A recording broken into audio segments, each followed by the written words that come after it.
Hello दोस्तों, स्वागत है आपका अपने यूट्यूब चैनल एजुकेशन लोकर पर।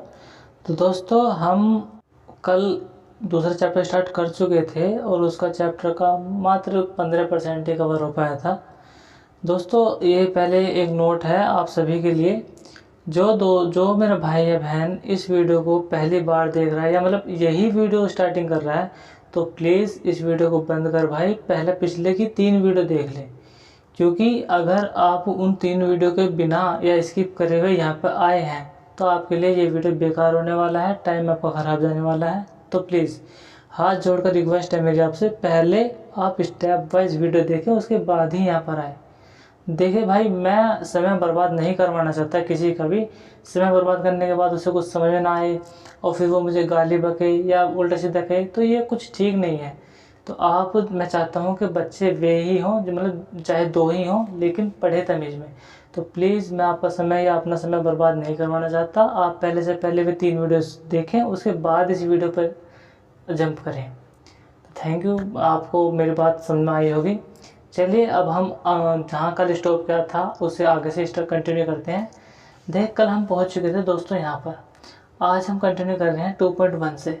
अगर आपको कल का चैप्टर थोड़ा हल्का याद हुआ है या हल्का कुछ रह गया है तो पिछले वाले वीडियो को आप थोड़ी स्पीड में करके देख लीजिए। तुरंत अभी चाहिए, तुरंत स्पीड में करके देखिए और उसके बाद यहाँ पर आइए और देखिए क्या असर मिलता है। देखिए दोस्तों, फिर से अगर आप पहली बार इस वीडियो को देख रहे हैं, मतलब नए बंदे हैं और आते के साथ ही यही वीडियो स्टार्ट किया, तो मेरे भाई मत कर, बस यार मत कर, रिक्वेस्ट है। चलिए अब हम चलते हैं अपने टॉपिक पर। देखिए टॉपिक है मतलब टॉपिक क्या, 2.1 हमारे क्रियाकलाप फर्स्ट में चल रहा था। टॉपिक है, और यार लाइट चलेगी, विभिन्न प्रकार के खाद्य पदार्थों में क्या होता है। मतलब अलग अलग जो हम खाने वाली चीज़ें हम अलग अलग लेते हैं उनमें होता क्या है। हम जानते हैं कि प्रत्येक व्यंजन एक या अधिक से प्रकार की कच्ची सामग्री से बना होता है। मतलब कोई भी चीज़ है, कोई भी कुछ भी, वो किसी न किसी से मिलकर बना होगा, जो हमें पादपों या जंतुओं से प्राप्त होता है, पादपों या जंतुओं से मिलते हैं। इस कच्ची सामग्री के संघटक क्या हैं। देखिए संघटक होते क्या, संघटक उसे कहते हैं कि कोई भी चीज़ है, सपोज करो मेरा मोबाइल है, तो ये मोबाइल बना किससे है, कैमरा है, बैटरी है, जैक है, पिन चार्जर है, चार्जर का जैक है और डिस्प्ले है, टच कार्ड है, ये वगैरह सब क्या है, इसके संगठक है। संगठक मिलकर ही कोई चीज़ बनाते हैं। अब जैसे कि अब आप सपोज करो कोई हमारा भोजन है, भोजन का संगठक क्या है, दाल है, चावल है, रोटी है, ये सब संगठक है भोजन के। लेकिन अगर दाल एक सेपरेट रखूँ और उस दाल का संगठक पूछूँ तो उसका दाल का संगठक क्या है, उस दाल के संगठक क्या रहेंगे, मसाले, मिर्च, नमक ये वगैरह, ये सब क्या है, उस दाल के संगठक है।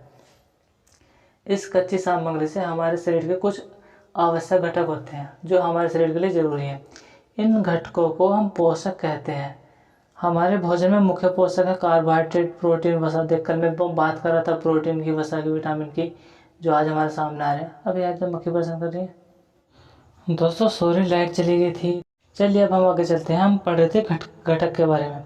तो जैसे हमने कहा हमारा भोजन की थाली है, तो वो भोजन हमारा पूरी थाली एक भोजन की थाली है जो वो किस किस से मिलकर बनी है, यानी कि वो उसके घटक होंगे कि उसमें सर जी मीठा भी रखा है, गुड़ भी है और दाल भी है, रोटी भी है, सलाद भी है, नमक भी है, अचार भी है, ये सब क्या है उसके घटक है। अगर मैं कहूँ कि दाल के घटक क्या है, दाल के घटक सर जो प्याज है, लहसुन है, अदरक है, जीरा है, ये सब दाल के घटक है।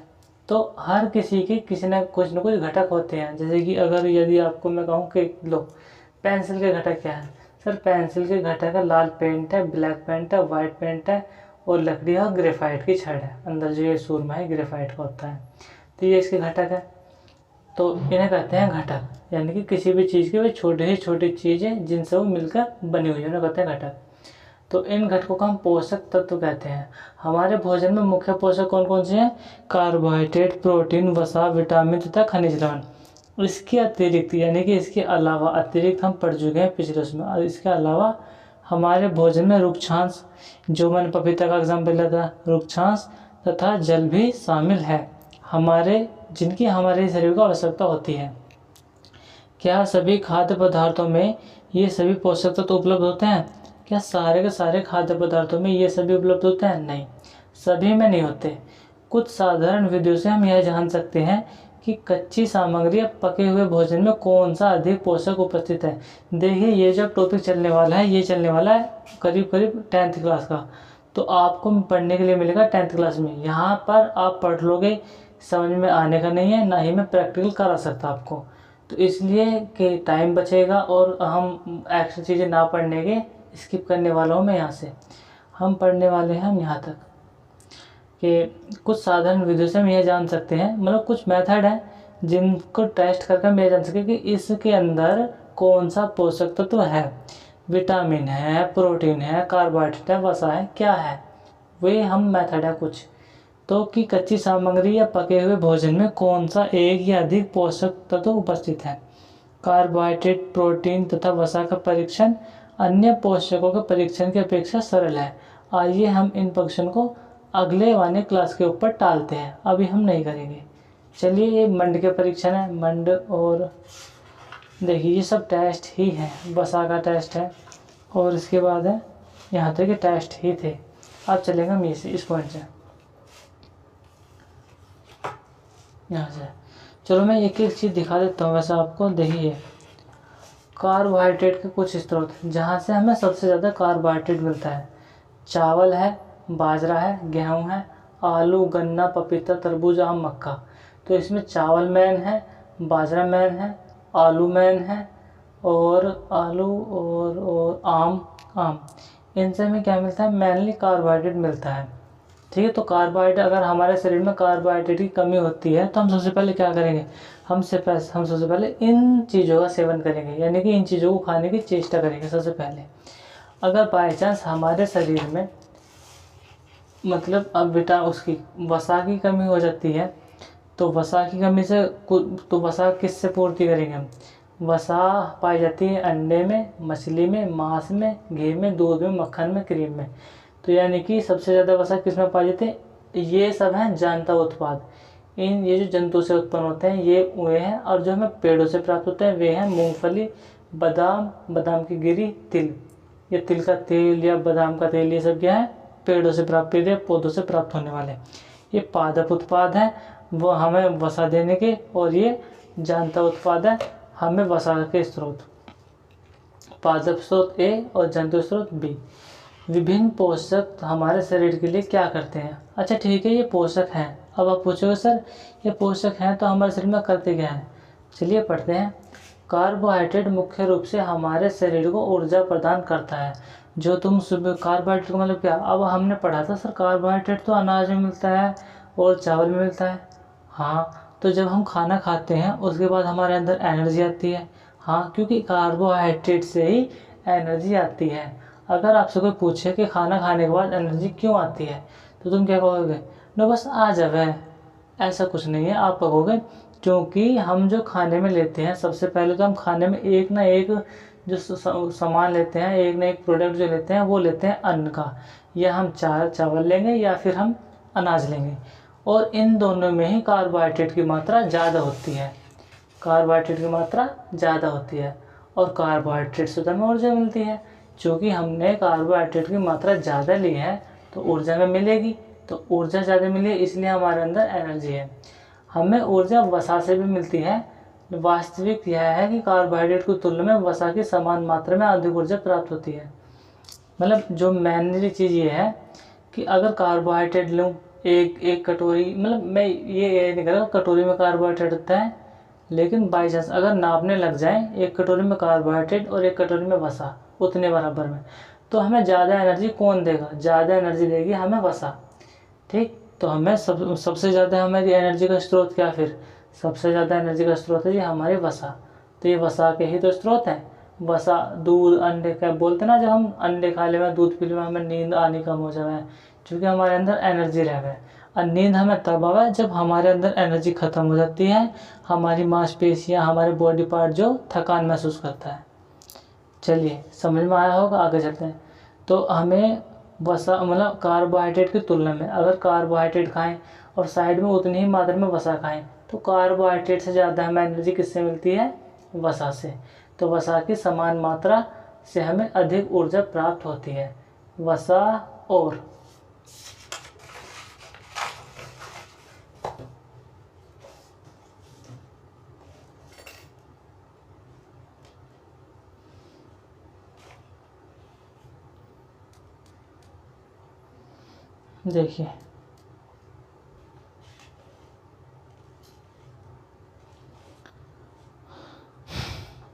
देखिए वसा तो एक प्रोटीन, ये देखिए प्रोटीन के कुछ स्रोत, पादप स्रोत यानी कि प्रोटीन वे जहाँ जो पौधों से मिलता है, बी जंतु स्रोत यानी वे प्रोटीन जो हमें जंतु से मिलते हैं।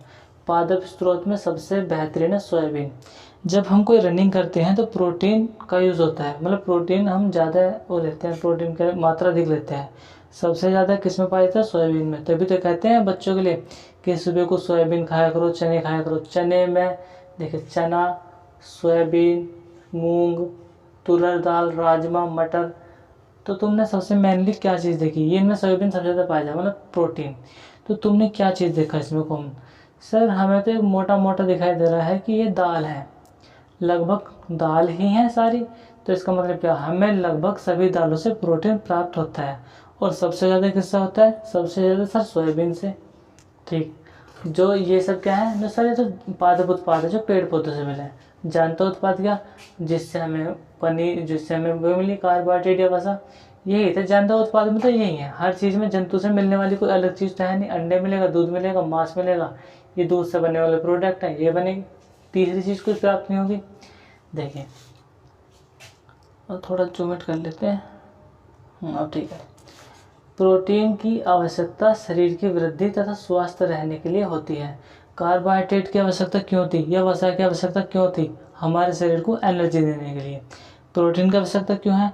हमारे शरीर में अच्छी तरीके से बढ़ोतरी हो, हमारे मसल्स फूल जाएं, हमारी हाइट अच्छी हो, हमारी ग्रोथ अच्छी हो, उसके लिए हमें प्रोटीन की आवश्यकता होती है। और स्वस्थ रहने के लिए भी होती है। कभी कभी हम बीमार पड़ जाते हैं तो बोलते हैं ना कि दाल का पानी पी ले, तेरे प्रोटीन अच्छा हो जाएगा तो स्वस्थ हो जाएगा।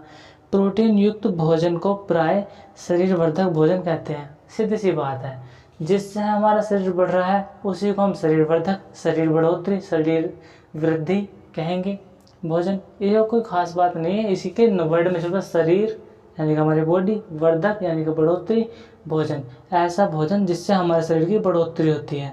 हमें क्या है? प्रोटीन है सर, वो तो हम जानते हैं। विटामिन रोगों से हमारी शरीर की रक्षा करते हैं। जो हमें रोग लग जाते हैं, कभी कभी क्षय रोग लग जाते हैं। क्षय रोग का मतलब जो होता है ना, फुंसी वुंसी हम उस पर निकल जाता है, त्वचा पे, और अंदर भी काफ़ी सारे निचले रोग हो जाते हैं। उनसे लड़ने के लिए हमें किस चीज़ की जरूरत है? प्रोटीन, वो विटामिन की, सॉरी। अभी हमने सिर्फ 3 चीज़ पढ़ी। कार्बोहाइड्रेट या वसा, वसा ज़्यादा एनर्जी देती है, वो एनर्जी देने काम आती है। विटामिन हमें शरीर को स्वस्थ रखता है और शरीर की वृद्धि करता है। और अब आया तीसरे नंबर का, प्रोटीन हमारे शरीर को स्वस्थ रखता है और वृद्धि करता है। अब तीसरे नंबर का आता है विटामिन क्या करता है? सर पढ़ा चुके, पर विटामिन हमारे रोगों से लड़ने की शक्ति प्रदान करता है। विटामिन हमारी आँख, हड्डियों, दांत, मसूड़ों को स्वस्थ रखने में भी सहायता करता है। तो विटामिन कई प्रकार के होते हैं, जैसे कि मैंने बताया था बी कॉम्प्लेक्स, आपको देखने के लिए यहाँ मिलेगा। विटामिन कई प्रकार के होते हैं जिन्हें अलग अलग नामों से जाना जाता है। इनमें से कुछ को vitamin A, vitamin B, vitamin C, vitamin D, vitamin E, vitamin K नाम से जाना जाता है। विटामिन के एक समूह को, मैंने बताया था एक ग्रुप होता है, विटामिन के एक समूह को विटामिन बी कॉम्प्लेक्स कहते हैं। हमारे शरीर को सभी प्रकार के विटामिन की अल्प मात्रा में, थोड़ी मात्रा में आवश्यकता होती है। ऐसा नहीं कि यार विटामिन, अरे यार मैं तो बुखार हो रहा, विटामिन ले ले, तो ज़्यादा विटामिन लेगा तो दिक्कत कर देगा। और वो भी विटामिन उसी के हिसाब से देखें। विटामिन की वैरायटी देख लो, 6 वैरायटी है। कौन सा लेना, क्या लेना, कितना लेना, सब डॉक्टर डिसाइड करते हैं। और डॉक्टर भी नहीं डिसाइड करते, वो ऑटोमेटिक टैबलेट में उनका रेशियो बना हुआ आता है टैबलेट में। देखिए विटामिन ए के कुछ स्रोत जिनमें विटामिन सबसे ज़्यादा पाए जाते हैं। मैं आपको सिर्फ 2 याद कराऊंगा और 2 ही याद करने हैं आपको। देखिए विटामिन ए के हैं, एक तो आम है और एक गाजर, 2 हैं। इन 2 को याद कर लो। विटामिन ए, आम, गाजर, 2 में सबसे ज़्यादा पाया जाता है विटामिन ए। अच्छा, ठीक है सर, विटामिन ए हम ले लेंगे, गाजर खा लेंगे, आम खा लेंगे कभी कभी, बाई चांस हमने अगर ये ना खाए पूरे साल के साल तो क्या होगा, इनकी कमी होगी। इनकी कमी होगी तो इनकी कमी से होने वाले रोग होंगे, उन रोगों के बारे में आगे पढ़ेंगे। देखिए बुक्स हर किसी के पास होनी चाहिए। मेरे पास कैमरा है लेकिन क्वालिटी वाला नहीं है। अगर बाई चांस वीडियो धुंधली आ जाती है तो सिर्फ वीडियो में आप मुझे सुने और बुक में निशान लगाते चलेंगे, सर ने इसका मतलब क्या बताया, हैंड टू हैंड। ठीक है। अगला vitamin B. Vitamin B sir क्या है, विटामिन बी पाया जाता है यकृत में, गेहूं में, चावल में। तो हम गेहूं चावल मैन रखेंगे, या फिर मैन रख लेते हैं यकृत, क्योंकि ये पूछा जाने वाला क्वेश्चन है कि यकृत में कौन सा विटामिन पाया जाता है। यकृत को कहते हैं लीवर। क्या, लीवर। कहते हैं ना कि हमारे शरीर का लीवर ठप हो रहा है या इस तरीके का लीवर काम नहीं कर रहा, तो उसे कहते हैं यकृत हिंदी में। अच्छा, तो तुम क्या होगे सर, विटामिन बी के तो कॉम्प्लेक्स थे, बिल्कुल थे कॉम्प्लेक्स मेरे भाई। हम विटामिन बी को बाद में खोल कर पढ़ेंगे, अभी फ़िलहाल यही है कि हाँ खाली विटामिन बी में ज़्यादातर उसमें पाए थे यकृत में। अगला पॉइंट है विटामिन सी। विटामिन सी सबसे ज़्यादा एक ही फैक्ट है, खट्टे पदार्थों में विटामिन सी मिलता है। खट्टे से नींबू में, हाँ बिल्कुल मिलेगा, आंवले में बिल्कुल मिलेगा, अचार में बिल्कुल मिलेगा। सर मतलब खट्टी चीज़ में हर चीज़ में मिलेगा विटामिन, हाँ बिल्कुल। देखिए एग्जाम्पल भी देखिए, संतरा, टमाटर, और बस एक है मैन अमरूद। अमरूद में विटामिन सी हो जो खट्टा नहीं है, मिर्च, नींबू, आंवला, यानी कि मैक्सिमम खट्टे पदार्थों में विटामिन सी होती है। अगर तुम्हारे अंदर विटामिन सी की कमी महसूस होती है तो तुम क्या करोगे, नींबू का रस पानी पियोगे, संतरे खाओगे, सेब खाओगे। अब आते हैं विटामिन डी। विटामिन डी एक प्रकार से कैल्शियम। देखिए हम जो पढ़े थे, हमारे शरीर को सभी प्रकार के विटामिन के अल्प मात्रा में आवश्यकता होती है। अल्प का मतलब है बहुत ही कम मात्रा में। ऐसा ना हमने 2 किलो खा लिया, कुछ इस तरीके खा लिए, ऐसा ना, बहुत ही कम, मतलब मिलीग्राम में। जैसे कि 1000 किलो, मतलब 1 किलो में 1000 ग्राम, यानी कि 1 ग्राम में से भी मिलीग्राम की आवश्यकता होती है। विटामिन ए हमारी त्वचा एवं आँखों को स्वस्थ रखता है, जो मोस्ट इम्पोर्टेंट है। हमारी त्वचा और आँखों को स्वस्थ कौन रखता है, विटामिन ए। तो यानी कि विटामिन ए हमारी आँख में जब भी मतलब सर दिक्कत आएगी तो हम क्या करेंगे, विटामिन ए लेंगे, बिल्कुल लोगे। विटामिन ए में क्या कहता, सर आम थे और गाजर थी। सर ये तो सर्दी में मिले, अगर गाजर ना मिली तो तुम विटामिन ए में क्या था, दूध भी तो था, दूध पी लो। पपीता भी तो था, पपीता पी लो। याद करने के लिए 2 हैं, लेकिन रोगों से लड़ने के लिए तो कई सारे हैं। अच्छा, अब आप कहोगे सर क्या हम घर मतलब बिना किसी से पूछे ही विटामिन ए की कमी महसूस हुई, हमारी आँख को थकान हुई, हमने विटामिन ए के चक्कर में खूब सारे आम खा लिए, खूब सारी गाजर खा ली, अब हमें और ज़्यादा दिक्कत हो रही। मेरे भाई दिक्कत तो होगी ही। कहते हैं कोई भी चीज़ लो डॉक्टर की सलाह से लो, तो सलाह लो कि हमें क्या करना चाहिए। विटामिन सी बहुत से रोगों से लड़ने में हमारी मदद करते हैं। विटामिन सी क्या करें, रोगों से लड़ने में हमारी मदद। देखिए बी हमने छोड़ दिया क्योंकि बी में काफ़ी सारे हैं। विटामिन डी हमारी हड्डियों और दांतों के लिए कैल्शियम का उपयोग करने में हमारे शरीर की सहायता करती है। देखिए विटामिन डी से हमें क्या मिलता है, कैल्शियम। कैल्शियम क्या करता है, हड्डियों को मजबूत, दांतों को मजबूत। ठीक। विभिन्न विटामिन से भरपूर भोजन चित्र 2.6 से चित्र 2.9 में दिखा गया है। मतलब देखिए 2.6 से 2.9 तक ये जो है, ये जो पीछे से आ रहे हैं चलते हुए, ये जो चित्र होते आ रहे हैं ना सारे के सारे, ये सब विटामिन मतलब किसी न किसी से भरपूर मात्रा में है। देखिए सब चित्र, इसकी बुक आपके पास होगी, आप देख लेना। चलिए आगे चलते हैं। आयोडीन के कुछ स्रोत। देखिए ये हमारे विटामिन थे, कुछ हमारे लिए तत्व भी होते हैं। बोलते हैं ना कि आपके अंदर खून उसकी कमी है, आयरन की कमी है, आयरन की गोली खा लो। बच्चों को खिलाए भी जाते हैं स्कूल में आयरन की गोली। आयरन एक तत्व है, तो आयरन का होता है लोहा, लोहे की कमी। लोहा तो एक तत्व है। देखिए तत्व को बारे में हम जब हम साइंस पढ़ेंगे, मतलब आगे हम केमिस्ट्री पढ़ेंगे, उसमें आपको डिफाइन करूँगा तत्व होता क्या है। तत्व, अणु, परमाणु, ये सब उसमें डिफाइन करेंगे। अभी के लिए तुम एक याद कर लो कि आयोडीन एक तत्व है। आयोडीन के कुछ स्रोत हैं हमें चाहिए। देखिए पालक, अदरक, फास्फोरस के कुछ स्रोत, ये सब चीज़ हमें आयोडीन मतलब आयोडीन देते हैं। लोहे के कुछ स्रोत, ये सब कहते हैं ना हरी सब्जी खाओ, हरी सब्जी, इसमें आयरन होता है। तो कुछ खनिज लवणों के स्रोत है, ये है सब चीज़। क्या गिरा, कुछ नहीं।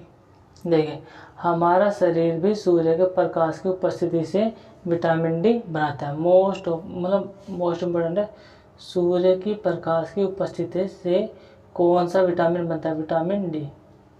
ठीक है दोस्तों, ये आज भी हमारे बड़े एग्जामों में क्वेश्चन पूछा जाता है और ज़्यादातर एग्जामों में क्वेश्चन 6, 7, 8 से ही बनते हैं। तो आपकी जो तैयारी स्टार्ट होती है वो 6, 7, 8 से ही स्टार्ट होती है।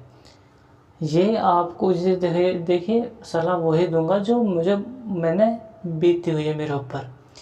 मैं मज़े लिए थे, मैंने 6ठी 7वीं 8वीं 9वीं 10वीं 11वीं, तो उसका खामियाजा मुझे आगे जाकर भुगतना पड़ा। आगे मुझे डबल मेहनत करनी पड़ी, तब जाकर मैं ये पढ़ा हूँ, यानी कि दोबारा मुझे ये पढ़ना पड़ा। आपको दोबारा ना पढ़ना पड़े, ये आपको पढ़ना तो पड़ेगा, लेकिन एक बार तुम्हें ऐसा लगेगा हाँ ये तो पढ़ रखा है, ये तो आसान है, ये तो आसान है। वो वाला सिस्टम करना चाह रहा हूँ मैं आपके पास। हमारे शरीर भी सूर्य के प्रकाश की उपस्थिति में विटामिन डी बनाता है। इन दिनों कोई भी सूर्य के प्रकाश में नहीं रह पाता, जिससे लोगों में इनकी कमी हो गई है। भाई बताइए, लोग सूर्य के प्रकाश में क्यों ना रहते? ज़्यादातर लोग बिजी हैं। क्या होता है कि सूर्य का प्रकाश का मतलब ये नहीं कि आप धूप में दोपहर में जाकर खड़े हो जाओ दोपहर के समय। सूर्य का प्रकाश से विटामिन डी जब मिलता है जब सूरज लाल होता है, यानी कि मॉर्निंग के टाइम में, सूर्य के टाइम में।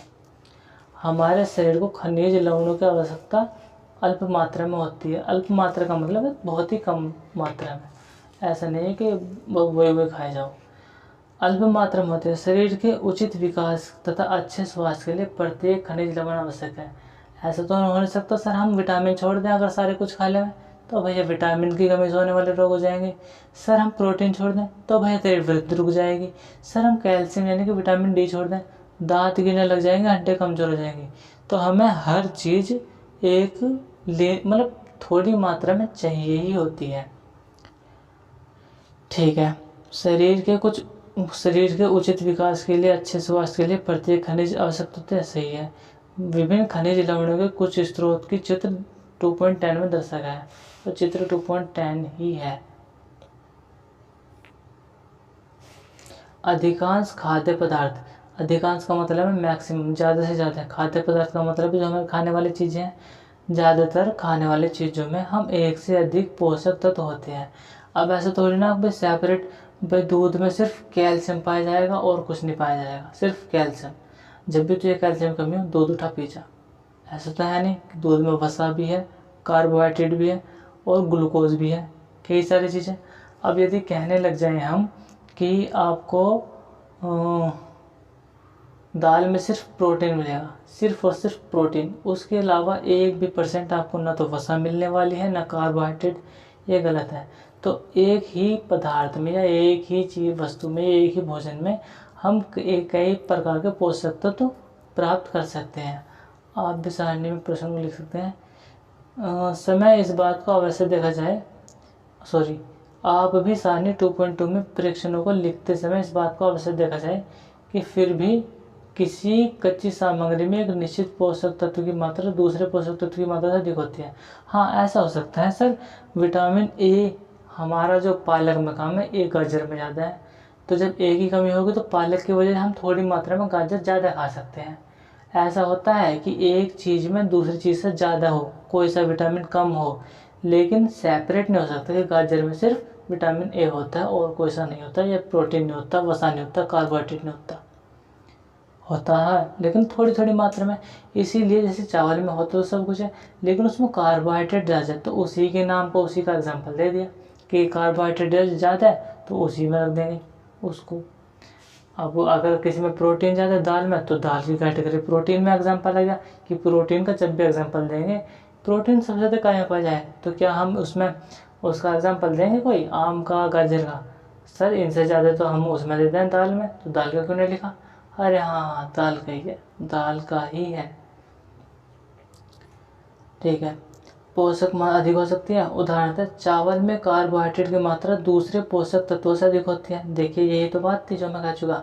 इस आधार पर हम यह कह सकते हैं कि चावल कार्बोहाइड्रेट समृद्ध भोजन है, दाल प्रोटीन समृद्ध भोजन है, चावल कार्बोहाइड्रेट समृद्ध भोजन है, दूध वसा समृद्ध भोजन है, दूध मिल्क द्रव, ये सब क्या है जिसमें सबसे ज़्यादा मात्रा उसकी मिलती है वो उसी के समृद्ध भोजन है। दूध कैल्शियम समृद्ध भोजन है कि नहीं, क्योंकि कैल्शियम की मात्रा ज़्यादा है। ये सब चीज़, इन पोषकों के अलावा हमारे शरीर को आहारी रेशे या जल की आवश्यकता भी होती है। जल की तो हमें पता है, लेकिन आहारी रेशे क्या? देखिए दोस्तों, मैंने पिछली बार जिक्र किया था रुक्षांश का। वे रुक्षांश ही अक्सर आहारी रेशे हैं। आहारी रेशे रुक्षांश के नाम से भी जाने जाते हैं, मतलब रुक्षांश को ही आहारी रेशे कहते हैं। जैसे कि वे चीज़ें जो हमारे शरीर में हमने खाना खाया, उसमें से जिस पार्ट को हमारे मतलब सारे पार्ट को विटामिन चाहिए था, जो उसमें विटामिन था निकल गया, खींच लिया हमारे पार्टों ने, उसका पाचन करके उसका कार्बोहाइड्रेट, वसा, प्रोटीन सब निकाल लिया। अब उसके बाद जो मल के रूप में बचा, जो अपशिष्ट पदार्थ बचा जिसमें अब कुछ भी ना है, उसे बाहर निकालने में जो हमारी मदद करते हैं उन्हें कहते हैं रुक्षांश। बोलते नहीं कि यार पेट में दिक्कत हो रही है, इसका मतलब जो हमारा फ्रेश है वो ठीक से नहीं हो पा रहा, तो कहते हैं पपीता खा ले। पपीता क्या करता है? ना तो हमें कोई प्रोटीन देता है, ना वसा, ना विटामिन, ना कार्बोहाइड्रेट। वो क्या करता है? अपशिष्ट पदार्थ को निकालने में सहायता करता है आसानी से। तो हमारे खाने में रुक्षांश की पूर्ति मुख्यतः पादप उत्पादों से होती है। ज़्यादातर हमारे जो पेड़ पौधे से उत्पाद हैं, इन्हीं से रुक्षांश प्राप्त होता है। रुक्षांश के मुख्य स्रोत साबुत मुख्यतः खाद्यान्न, दाल, आलू, ताजे फल और सब्जियां हैं।